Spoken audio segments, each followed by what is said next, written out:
1539 Taverner Bible. Hebrews, summary to chapter 9.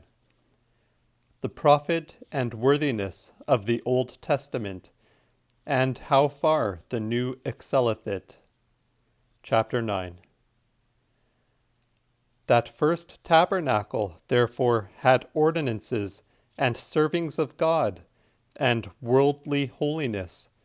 For there was a fore-tabernacle made, wherein was the candlestick and the table, and the showbread, which is called holy. But within the second veil was there a tabernacle, which is called the Holy of Holies, which had the golden censer, and the ark of the testament overlaid round about with gold, wherein was the golden pot with manna, and Aaron's rod that sprung, and the tables of the testament. Over the ark were the cherubims of glory, shadowing the seat of grace, of which things we will not now speak particularly. When these things were thus ordained, the priests went always into the first tabernacle and executed the service of God. But into the second went the high priest alone, once a year, and not without blood, which he offered for himself, and for the ignorance of the people, whereby the Holy Ghost this signified, that the way of holy things was not yet opened, while as yet the first tabernacle was standing, which was a similitude for the time then present, and in which were offered gifts and sacrifices that could not make the minister perfect, as pertaining to the conscience, with only meats and drinks, and divers washings, and justifyings of the flesh, which were ordained till the time of Reformation.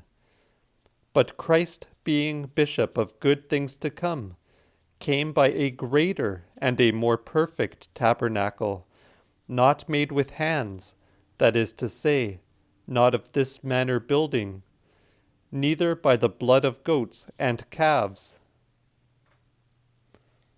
but by his own blood he entered in, once for all, into the holy place, and found eternal redemption.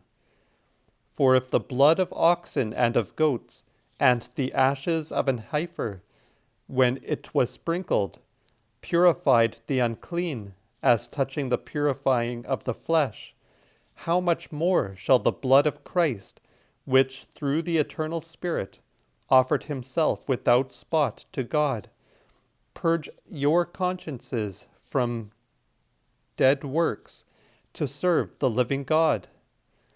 And for this cause is he mediator of the New Testament, that through death, which chanced for the redemption of those transgressions that were in the first testament, they which were called might receive the promise of eternal inheritance. For wheresoever is a testament, there must also be the death of him that maketh the testament. For the testament taketh authority when men are dead. For it is of no value as long as he that made it is alive. For which cause also neither the first testament was ordained without blood. For when all the commandments were read of Moses to all the people, he took the blood of calves and of goats, with water and purple wool and hyssop, and sprinkled both the book and all the people, saying, This is the blood of the testament which God hath appointed unto you. Moreover, he sprinkled the tabernacle with blood also, and all the ministering vessels. And also almost all things are by the law purged with blood, and without shedding of blood is no remission. It is then need that the resemblances of heavenly things be purified with such things. But the heavenly things themselves are purified with better sacrifices than are those.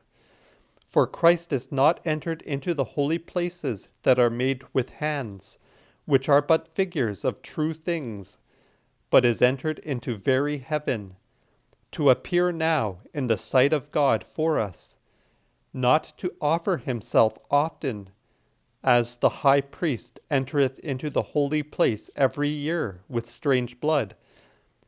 For then must he have often suffered from the beginning of the world.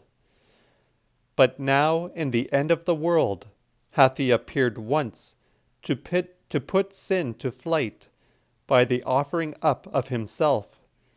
And as it is appointed unto men that they shall once die, and then cometh the judgment, even so Christ was once offered to take away the sins of many, and unto them that look for him he shall appear again without sin unto salvation.